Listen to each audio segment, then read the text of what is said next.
Who's afraid of Gary Gensler? Not Don Wilson, the trader who beat the regulator once before. Gensler's SEC has been vague about how crypto firms can register to legally trade digital assets in the U.S. Chicago-based markets. Giant Don Wilson thinks that's a strategy, not an accident. In an interview with CoinDesk, Don Wilson slams the SEC's crypto crackdown, drawing parallels to his past victory over the CFTC, another Gary Gensler-led regulatory agency. The SEC's stance toward crypto reminds me of Atlas Shrugged, Wilson said. If everybody is breaking the law, they get to selectively harass whoever they want to. Wilson thinks the SEC's lack of clarity for crypto companies is intentional, not accidental. Don Wilson is feeling déjà vu. This month, the U.S. Securities and Exchange Commission sued Cumberland DRW, a division of DRW, the Chicago-based trading giant Wilson founded and runs. The market's regulator accused the company of trading at least $2 billion of cryptocurrencies, including Solana's SOL and Polygon's POL, formerly MATIC, without first getting permission. The case hinges on the SEC deeming those assets securities, a designation that imposes all sorts of requirements on traders like DRW. It's not DRW's first tangle with a regulator. In fact, it's not even DRW's first tangle with Gary Gensler, the SEC's chairman. Back in 2013, when Gensler ran the U.S. Commodity Futures Trading Commission, the agency filed suit against DRW and Wilson himself, claiming that they manipulated the market for an obscure interest rate swap. Wilson and his firm denied any wrongdoing they had. They argued, simply discovered a lucrative arbitrage opportunity their competitors overlooked. They fought the CFTC and won big time. The judge in the case, District Judge Richard Sullivan of the Southern District of New York, now a judge in the U.S. Court of Appeals for the Second Circuit, emphatically sided with Wilson after a 4-day bench trial, slapping down the CFTC's suit in a scathing 2018 dismissal. He called the CFTC's arguments absurd. Wilson recalls that ruling fondly. In an interview with CoinDesk on Friday, Wilson said his favorite lines in the dismissal were Sullivan's quip that, "It is not illegal to be smarter than your counterparty in a swap transaction," and the judge's assertion that, "It is only the CFTC's enforcement division that has persisted in its cry of market manipulation," based on little more than an earth-is-flat-style conviction. Gensler had long since left the CFTC by the time Sullivan smacked down the regulator's case. But he was there to launch it. It seemed to us that what the CFTC was trying to do was expand the definition of manipulation, Wilson said. That line probably sounds uncomfortably familiar to crypto insiders. Under Gensler's leadership, the SEC has taken steps, both official and unofficial, to expand its authority over crypto. In February, it broadened the definition of a securities dealer to capture a large swath of the crypto market, which fits with Gensler's often repeated belief that the vast majority of crypto tokens are securities and thus deserve SEC oversight. Gensler has said over and over that crypto businesses simply need to come in and register, and they'll be able to trade crypto without issue. The October 10th lawsuit against DRW says, Cumberland bought and sold, for its own accounts as part of its regular business, at least $2 billion worth of crypto assets that were offered and sold as securities. In doing so, Cumberland acted as a securities dealer but failed to register as a securities dealer with the Commission. Wilson sees it very differently. "We set up a broker-dealer and tried to register it to trade crypto assets," Wilson said in the interview. The markets division of the SEC said, "If you register, the only ones you could trade are ETH and Bitcoin." The enforcement arm said, "You failed to register." Obviously, those two things are inconsistent. The SEC did not respond to CoinDesk's request for comment. Kevin Hebrel, a professor of corporate law and securities law at UC Irvine School of Law, said that some heads of regulatory agencies are simply more aggressive than others. When those individuals find themselves limited in what they can do in terms of rulemaking, they often turn to regulation by enforcement, Hebrel said.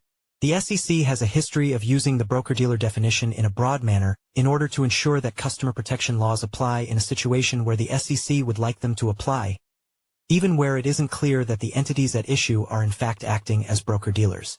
To Wilson, there are many similarities between the SEC's enforcement actions under Gensler and the enforcement action he faced from the Gensler-led CFTC. He has a theory about why. In Wilson's view, the lack of regulatory clarity from the SEC is a feature, not a bug, of Gensler's leadership at both agencies. Without establishing clear rules or guidance, and demurring when asked whether a given token might be a security. The SEC preserves its ability to selectively prosecute, Wilson said. This dynamic put the SEC in a position where they could say everyone is breaking the rule, and we're just going to go after whoever we want to. It reminds me of Atlas Shrugged, Wilson said. If everybody is breaking the law, they get to selectively harass whoever they want to. Wilson's theory is not outside the realm of possibility. James Fanto, a professor of law at Brooklyn Law School and co-director of the school Center for the Study of Business Law and Regulation, told CoinDesk it's absolutely possible that Gensler's SEC is being purposely vague in order to preserve its power. That's sort of the typical enforcement approach, Fanto said. They don't gain from being crystal clear on things, especially in a new area. And what does the SEC stand to gain from its opacity towards crypto? Fanto said it could be a few things. Some of it's money, some of it's just to get the publicity and attention, Fanto said. Probably some of it is just this space that's not regulated and someone's got to do it. So, we're going to do it. But this is an SEC under the Biden administration that has been very, very activist in an enforcement-driven way on everything, and not just crypto, on everything. It's not just Wilson who's frustrated with the situation. Last month, Representative Patrick McHenry, Republican North Carolina, called the SEC a rogue agency. SEC Commissioner Mark Uyeda recently called Gensler's tenure a disaster for the whole crypto industry. Gensler, for his part, has emphatically denied accusations that his agency hasn't established clear regulations. He frequently points to a 2017 report from the agency, before he joined it in 2021, concluding that tokens issued by a decentralized autonomous organization called the DAO were securities. He has also swatted aside the industry's pleas for a comprehensive regulatory framework for crypto, claiming that it already exists in the form of the U.S. securities regulatory system that stretches back to the 1930s. At a fireside chat at NYU's law school earlier this month, he testily said, "Just because people don't like the law doesn't mean there's not law. You don't get to choose." Gensler's oft-repeated, "come in and register" refrain has become something of a joke within the crypto industry. Companies including Coinbase and Robinhood have said they tried to register as broker-dealers and were turned away. It is worth noting that a few companies, including controversial firm Prometheum, have successfully registered as crypto broker-dealers with the SEC. Chelsea Pizzula, counsel for DRW, called the company's rebuffed attempts to register its crypto broker-dealer Cumberland Securities LLC with FINRA, which also plays a role overseeing U.S. markets, very frustrating, adding, "We're not the only ones out here saying we tried to register, and who acquired a broker-dealer, tried for years to use it, tried in good faith to engage with the SEC trading and market staff. There is some evidence that Cumberland DRW would have registered with the SEC if such a path were available." In June, the company received a highly coveted but hard-to-get BIT license from the New York Department of Financial Services. NYDFS is known to be an exacting regulator, and getting a BIT license takes, on average, 3 years. But compared to Cumberland's experience attempting to register with the SEC, NYDFS seemed flexible in its approach to crypto regulation. As we were going through the process with New York DFS, we were also trying to engage with FINRA, trying to engage with the SEC to use our registered broker-dealer, Pizzula recounted. We were getting so much more traction with New York DFS. It's a long and complicated process, but we at least felt like we were making progress, moving forward, and weren't being stonewalled. Though not registered with the SEC as a broker-dealer, Cumberland DRW is a regulated entity. It's been a leading liquidity provider to the crypto industry since its inception in 2014. And, due to parent company DRW's TradFi pedigree, it has served as a self-described bridge from crypto to the traditional financial world. Wilson speculated that it's possible the SEC enforcement action could be a way to slow down the evolution of crypto. "There are some people in government who believe that it's best that government has complete control," Wilson said. "And I think that crypto as a decentralizing technology threatens that, and if you want to slow that down, then certainly going after the TradFi crypto bridge would be a way of doing that." Wilson added that some lawmakers and regulators like Senator Elizabeth Warren, Democrat Massachusetts, are antagonistic toward crypto because they really believe in the power of the state, which crypto undermines. If that's your worldview, that the world is better off with the government having much more control, then anything you can do to slow down the progress of crypto is making the world a better place, Wilson said. And if you have to do it in a way that's a little bit unfair to market participants, well, you're still making the world a better place. Wilson and his company are ready for another fight against a Gensler-led regulatory agency.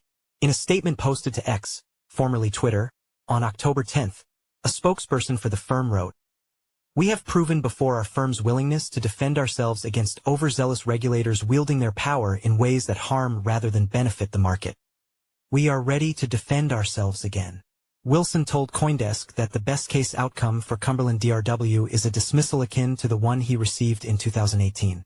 "This is such a Kafkaesque situation. I'm hopeful that the courts will see just how ludicrous this is and will straighten things out," he said with a laugh.